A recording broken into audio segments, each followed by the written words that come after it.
অনেক ঐতিহাসিক তথ্য দিয়ে এবং বিভিন্ন মানুষের সঙ্গে একটা ইন্টারঅ্যাক্ট করে বিভিন্নভাবে আমাদের সঙ্গে ব্যাপারটা ইনিশিয়েট করেছেন। আমার পাশে বসে আছেন আমাদের ছবির প্রডিউসার, আমার দীর্ঘদিনের বন্ধু সুব্রত সান্যাল। এবং সুব্রতর এত সক্রিয় সাহায্য ছাড়া এই ছবিটা কখনোই সম্ভব হতো না। কেননা আমি যখন যেরকম ভাবে বলেছি, ছবিটা আমি প্রাণ খুলে করেছি, মানে একদম নস্টালজিক একটা টোন থেকে, যেহেতু আমরা সবাই সিনেমার ব্লাড। সেই সময়কার 1979, 80, 81 সেই সময় সেলুলয়েড। তো আমাদের সেলুলয়েডের সেই যে নাকে শোকা গন্ধ সেটা তো আমাদের কাছ থেকে কখনোই দূরে সরে যায় না। তো ন্যাচারালি সেইটা মনের মধ্যে পোষণ করেছিলাম যে ইদানিং আমি দীর্ঘদিন ধরে পেন্টিংসের ওপর এবং স্পোর্টসের ওপর আমার প্রায় 6,000-এর ওপর ডকুমেন্টারি আছে, কিন্তু হয়তো অনেক সরকারি কাজও আছে তার মধ্যে, কিন্তু কিছু কিছু কাজ অবশ্যই একটু অন্য ধরনের কাজ করার একটা প্রয়াস থাকে।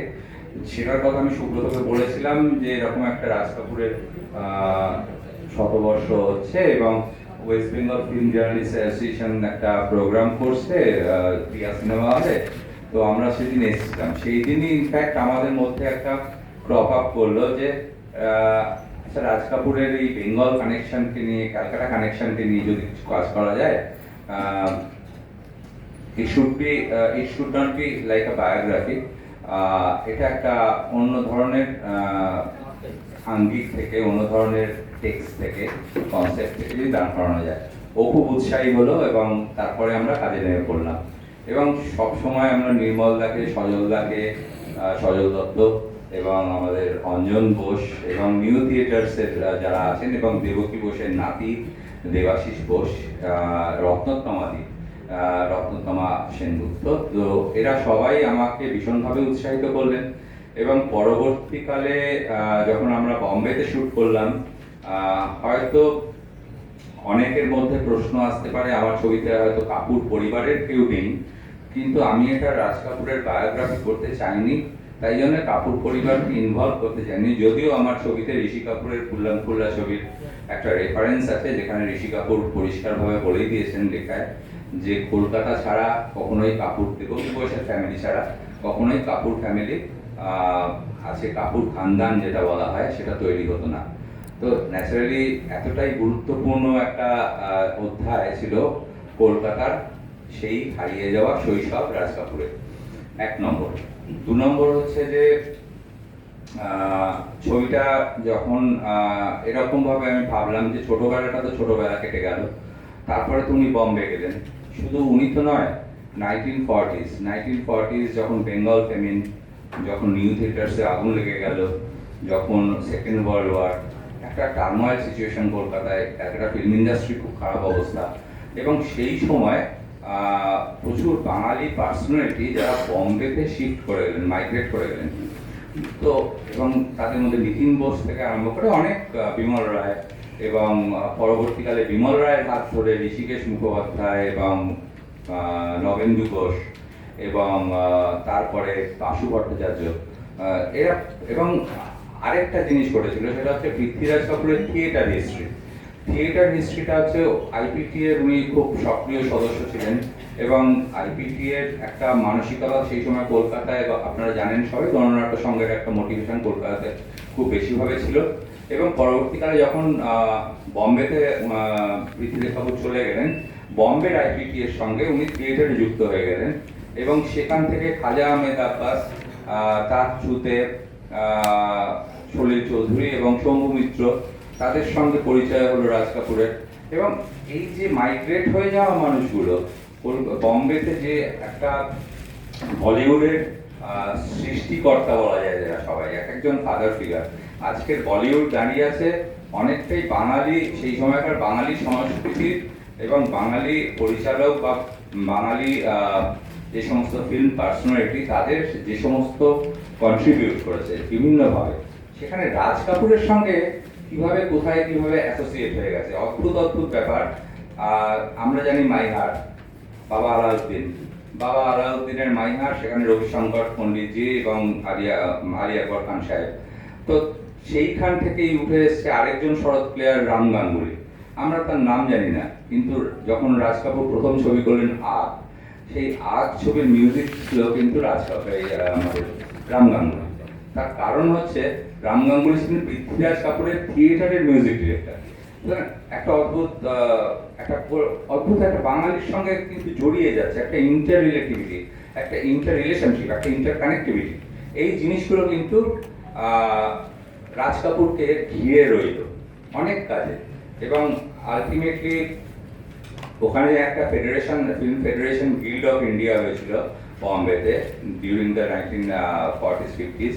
সেই সময় যেখানে বি শান্তারামজি ছিলেন সে তার প্রেসিডেন্ট, এবং সেইখানে রাজ কাপুর ছিলেন, সৌরভ মোদী, মেহবুব খান, যে সময় ওই সময়কার যে সমস্ত বিখ্যাত প্রডিউসার ডিরেক্টর ছিলেন, তার সঙ্গে ছিলেন বিমল রায়। ফলে বিমল বাবুর সঙ্গেও কিন্তু ধীরে ধীরে বন্ধুত্ব হয়ে গেল। এবং তারপরেও 1954-এ যখন সোভিয়েত ইউনিয়নে রাজ কাপুর একটা টিম যায়, ডেলিগেশন টিম, আওয়ারা খুব আপনারা জানেন সোভিয়েত ইউনিয়নে খুব অ্যাকসেপ্টেড হয়েছিল আওয়ারা এবং C-420, C-420। তো সেই সময় রাজ কাপুর তো একটা আইকনিক ফিগার হয়ে গেছিলেন। সেই সময় অদ্ভুতভাবে একগুচ্ছ বাঙালি তাদের সঙ্গ দিল। এইটাও কিন্তু সেই IPT এর একটা প্রভাব বলা যেতে পারে, IPT এর সেই সঙ্গে নিয়েই যেন এদের মধ্যে একটা অদ্ভুত ইন্টার রিলেশনশিপ। এবং তারপর বিমল রায় গেছিলেন, আমি সেটা ছবিতে দেখিয়েছি, মানে আমার ভিজুয়াল আছে। বিমল রায়, ঋষিকেশ মুখোপাধ্যায়, তখন ঋষিকেশ মুখোপাধ্যায় এডিটার ছিলেন বিমল রায় 1954, কারণ প্রথম ছবি তখনও আরম্ভ করেননি, মুসাফির অনেক পরে করলেন। এবং তারপরে রাধু কর্মকার, অনিল বিশ্বাস এমন একজন ফিগার ছিলেন বম্বেতে, এত বড় একজন মিউজিশিয়ান। তার সঙ্গে রাজ কাপুরের এত অন্তরঙ্গতা ছিল যে এই লতা মঙ্গেশকরজিকে প্রথম পরিচয় করিয়ে দিয়েছিলেন রাজ কাপুরকে অনিল বিশ্বাস, ফেমাস স্টুডিও বম্বেতে। ফলে একটা অদ্ভুত বাঙালি সংস্কৃতি, ওনার মধ্যে একটা বহমানতা ছিল বাঙালি সংস্কৃতি, যেটা আমার কাছে খুব অদ্ভুত লেগেছে। এবং আলটিমেটলি যখন লাস্টে এবং তারপরে ঋষিকেশ মুখোপাধ্যায় আপনারা জানেন যে অদ্ভুতভাবে ওনার সঙ্গে একটা অদ্ভুত গভীর সম্পর্ক ছিল রাজ কাপুরজির। মুসাফিরের পরে যখন উনি আনাড়ি করলেন, আনাড়ি থেকে এবং তারপরেও আরো একটা ছবি করেছিলেন, এবং তারপরে আনন্দ যখন করলেন ঋষিকেশ বাবু, সেটাও একটা খুব ইন্টারেস্টিং। তখন প্রিয়া সিনেমা হলে আমাদের যে পূর্ণিমাদি, তার যে হাজব্যান্ড ছিলেন অসীম দত্ত, বিখ্যাত প্রযোজক আপনারা জানেন। তো অসীম দত্তকে রাজ কাপুর বলেছিলেন যে আমি একটা বাংলা ছবি করব, তার নাম হবে আনন্দ সংবাদ, ঋষিকেশ বাবুরই পরিচালনায়। সেটা কিন্তু আনন্দ ছবির আগে, এবং ঋষিকেশ বাবু পরিচালনা করবেন, আমি আর উত্তম কুমার অভিনয় করব। অর্থাৎ অমিতাভ বচ্চন এবং রাজেশ খান্নার যে রোলটা ছিল সেইটাই কিন্তু করার কথা ছিল অ্যাকচুয়ালি বাংলায় রাজ কাপুর এবং উত্তম কুমারের। আনফর্চুনেটলি সেই কাজটা হয়নি। কিন্তু পরবর্তীকালে আনন্দ যখন হলো 1970-তে, আপনারা আনন্দের টাইটেল কার্ড যখন দেখলেন পায়রা উঠছে বম্বে শহরে, এবং সেইখানে this film is dedicated to the city of Bombay and Raj Kapoor আলাদা করে মেনশন করা আছে। তাহলে এই যে একটা মানে একটা অদ্ভুত অন্তরঙ্গতা। এবং আরেকটা জিনিস আমার মনে হয়েছে, নার্গিসের জন্ম কলকাতায়, অদ্ভুত ব্যাপার। 1931 নার্গিস জন্মেছেন, এবং রাজ কাপুর তখন একদমই শৈশব, কেউ কাউকে চিনত না। শম্ভু মিত্রর 100 বছর হয়েছে, প্রায় 100 বছর হয়ে গেছে। সলিল বাবু একই সমবয়সী সব, হেমন্ত মুখোপাধ্যায় তিনি হয়তো 3-4 বছরের সিনিয়র, মান্নাদের 100 বছর, মানে প্রায় আমরা বলতে পারি এরা সবাই মোটামুটি কন্টেম্পোরারি। ঋষিকেশ মুখার্জির 100 বছর, এবং কেউ কাউকে চিনত না। বম্বেতে যখন চলে গেল, তখন অদ্ভুতভাবে কিরকম একটা বম্বের একটা বৃহত্তর সিনেমার সংসারে একটা এই বাঙালিদের সঙ্গে রাজ কাপুর কিরকম ভাবে মিলে গেলেন, এটাও কিন্তু একটা অদ্ভুত স্টোরি টেলিং, যেটা আমার মনে হয়েছে যে it should be archived, it should be depicted in the film.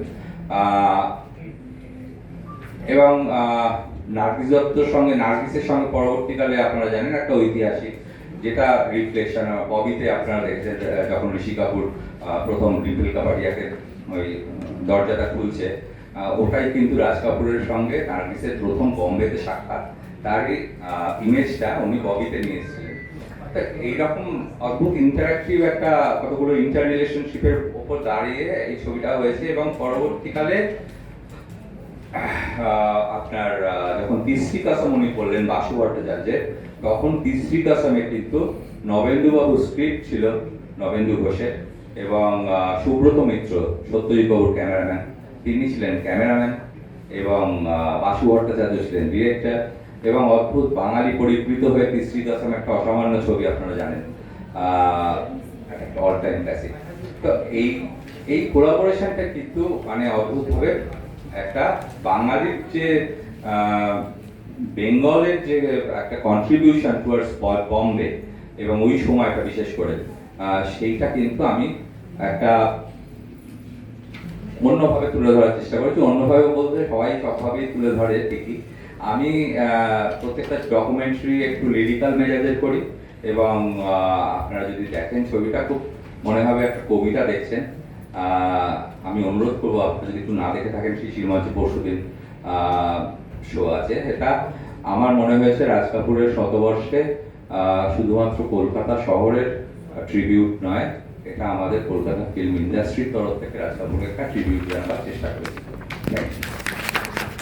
একটু আমার প্রডিউসারকে আমি ওর কেন অ্যাডপ্ট করেছে প্রশ্ন করেছিলাম, কিন্তু